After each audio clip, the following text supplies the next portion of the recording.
Dwayne Wade is a 3-time NBA champion, a Finals MVP, and a 13-time All-Star. What made him special? Where does he rank among the all-time best? And how good was Wade actually?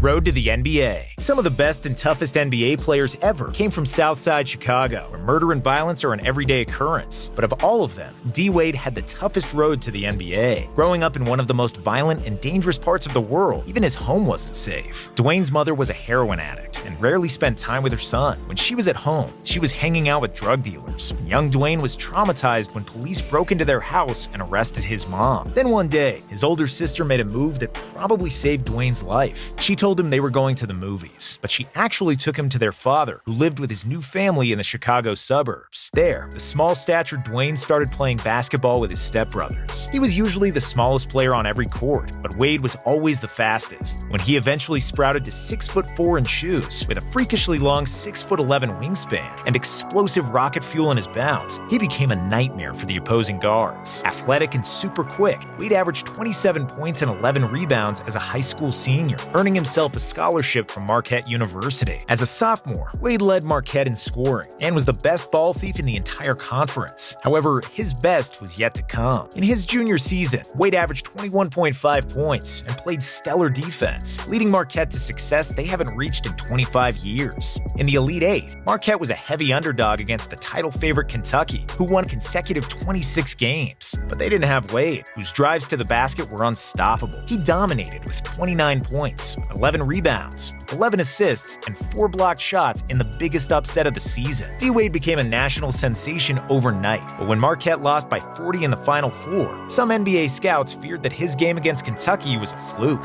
But the old fox Pat Riley knew better, and in the famous 2003 NBA draft, the Miami Heat selected Wade with the 5th overall pick. Immediate superstardom. Even though he was shorter than most players at his position and wasn't a good outside shooter, Wade quickly established himself as one of the best shooting guards in the NBA. Wade was strong, quick, and athletic. With a killer first step and superb handles, he could keep the ball on a string, dance around opposing defenders, and drive to the basket whenever he wanted. He averaged 16 points, 4 rebounds, and 4.5 assists, and finished 3rd in the Rookie of the Year voting, behind LeBron and Carmelo. Wade helped the Heat make the playoffs for the first time in 3 years, where he gave a taste of the clutch killer he was. In his playoff debut against the Hornets, D-Wade beautifully crossed over Baron Davis and made a tough floater for the win. And even though the Heat lost in the second round, Wade averaged over 20 points in the playoffs as a rookie, and one big free agent saw that something good was cooking in Miami. After a messy divorce with Kobe Bryant, Shaquille O'Neal left the Lakers and joined the Miami Heat to compete alongside Dwayne Wade. In his sophomore year, Wade averaged 24 points and 7 assists in the regular season.